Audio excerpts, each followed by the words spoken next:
When was the last time you just sat back and applauded an incredible achievement? Was it when your favourite football team just beat a rival?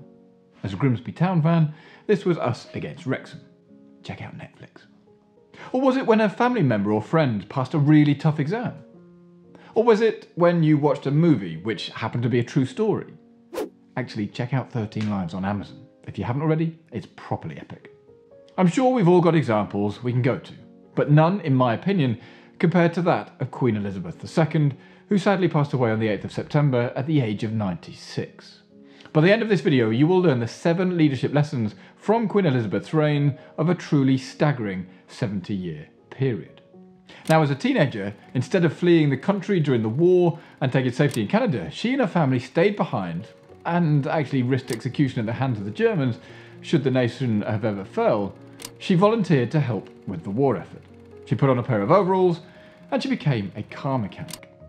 In other words, instead of taking advantage of a lot of the privileges offered to her, she rolled up her sleeves and mucked in, as we English would say. 5 years before she ascended the throne, she gave a speech where she pledged to the British people that regardless of what happened in the future, she would dedicate her life to serving them. And that's exactly what she did, right until the very end. As the nation's grandmother, Queen Elizabeth II was loved up and down the land.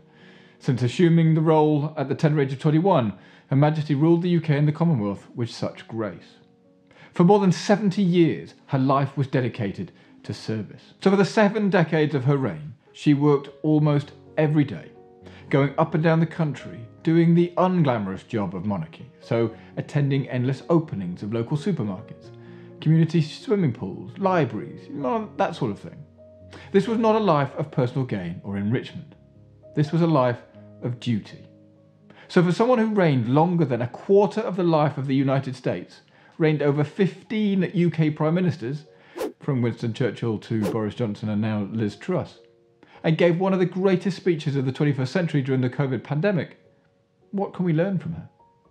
Here are just 7 lessons in leadership from the Queen's extraordinary reign. Number 1, exercise restraint. This may not be the first thing that comes to mind, but was evidently clear from the remarks made by the leader of the Labour Party, Sir Keir Starmer, when he said in his tribute, "Above the clashes of politics, she stood not for what the nation fought over, but what it agreed upon." Now, when you represent what unites people, it calls for restraint. This is an approach the Queen has exemplified throughout her remarkable reign. I'm sure there have been many times when the Queen was somewhat surprised at the actions of the UK Prime Ministers, but whatever she wished to say, she exercised restraint. During her reign, she did not give one interview. I mean, let that sink in for a moment. Over 70 years of being in charge, she didn't do one public interview. Wise leaders exercise restraint when it is needed. I mean, they discern what unites the people they lead, and at times they choose to exercise restraint because they know they cannot bring people together if they take strong positions on issues that would pull them apart. Now, number 2 is example over power. Here in the UK, power resides with the Prime Minister and the elected government at that time. Each new session of Parliament opens with the Queen's speech, in which the government lays out its planned programme of legislation. Although it's called the Queen's Speech, she doesn't actually write these speeches, or didn't. I can't get used to the past tense. She simply read the scripts she was given, and bearing this in mind, there must have been times when this was difficult for her, because consider this. I mean, how would you like to read a speech announcing plans which you may privately disagree with that are being pursued in your name? I know I wouldn't like that. But the levers of power are in the hands of the government, not the Queen. But the Queen has had more constant influence on the people she's led than any of the Prime Ministers who came and went during her 70-year reign. It wouldn't be unusual for Prime Ministers to work super hard for policies to be implemented, only to see them reversed by the successors. I mean, this would be galling for most, but regardless of what the Queen thought, she didn't intervene. This was highlighted most prominently during the COVID pandemic, where the Queen lost her husband, Prince Philip, due to illness. Even in her time of grief, she sat alone in the cathedral at her husband's funeral, doing the right thing during the coronavirus and setting an example for the nation. Just imagine that for a moment, knowing she will have been grieving, but holding herself to the highest standard. William The Duke of Cambridge said of his grandmother, "I think I speak for my generation when I say the example and continuity proved by the Queen is not only very rare among leaders, but also a great source of pride and reassurance." For her, influence and example were more enduring than power. Number 3 is hard work and humility earn respect. One of the most amazing things I learned about Queen Elizabeth was that in a speech she made on her 21st birthday, the Queen, well then Princess Elizabeth, pledged her commitment to duty in these memorable words. "I declare before you all that my whole life, whether it be long or short, shall be devoted to your service." I must admit I had to read that a few times to really understand the magnitude of it. Just consider the commitment she's making at such a tender age. Quite simply, the Queen devoted her life to a single purpose. She identified that purpose as a young woman and she gave herself to it, stayed with it, and never deviated from it. The Queen lived up to her promise. She was a relentlessly hard worker. Her whole life was devoted to serving. Even just 2 days before her death, the Queen was on duty, receiving Britain's new Prime Minister and inviting Liz Truss to form a new government. This is almost impossible to comprehend. At the age of 96, she never wavered from her commitment to serve.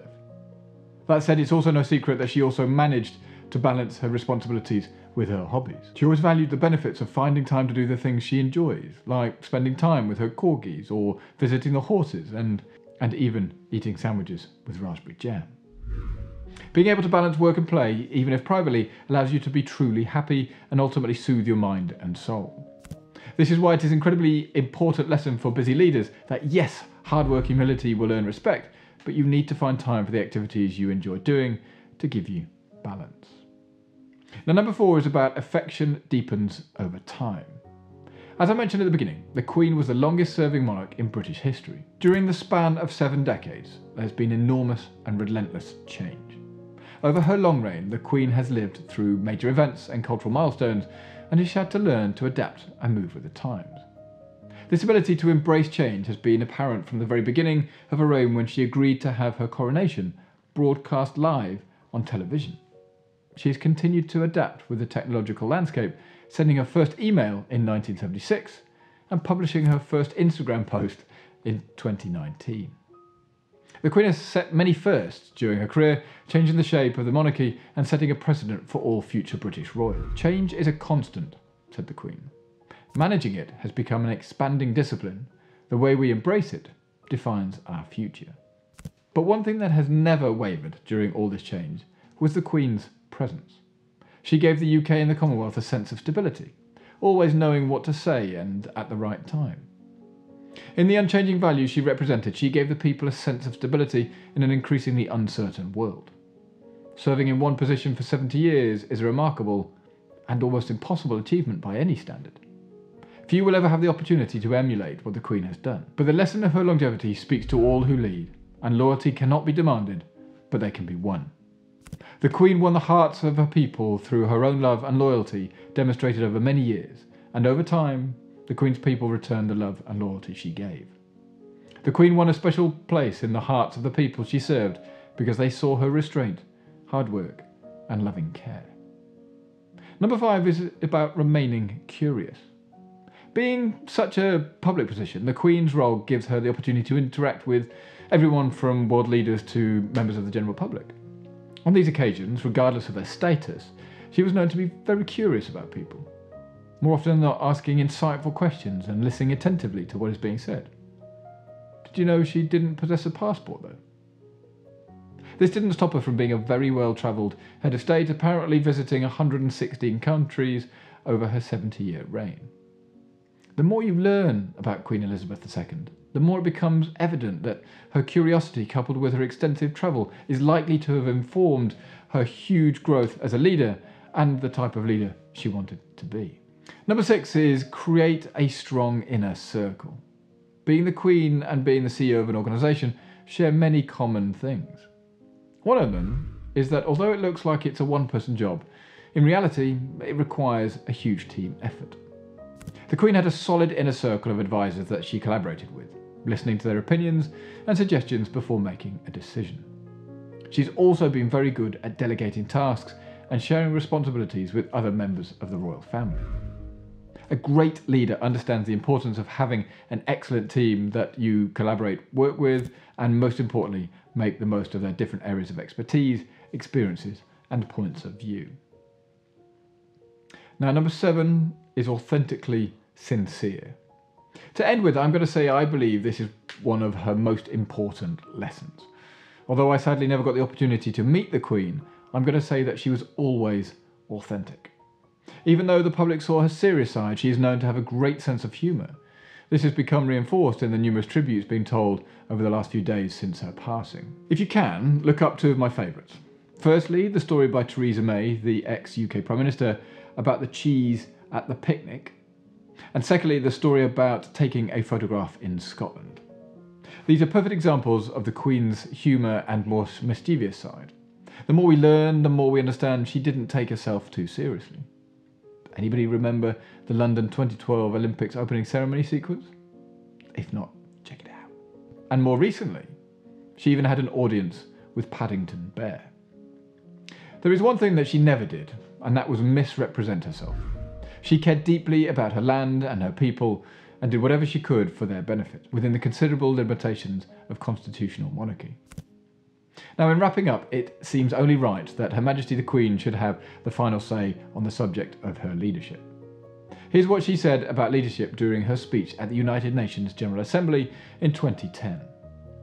"I know of no single formula for success, but over the years I have observed that some attributes of leadership are universal and often about finding ways of encouraging people to combine their efforts, their talents, their insights, their enthusiasm, and their inspiration to work together. The aspects of leadership that are most valuable are the ones that cannot be faked. Few in history embodied that idea more than Her Royal Highness Queen Elizabeth II. May you rest in peace, Your Majesty." And that's it. These are the 7 lessons in leadership from Queen Elizabeth II. I hope you find these useful and, if nothing else, help remember a truly incredible woman who will be greatly, greatly missed. But please do let me know in the comments below which of these you think will be most helpful to you. With that in mind, do you know the only career advice I will give my kids? Then, if not, check out this video here and you'll find out what it is. But with that, have a great day, and I'll see you all in the next video. Cheers.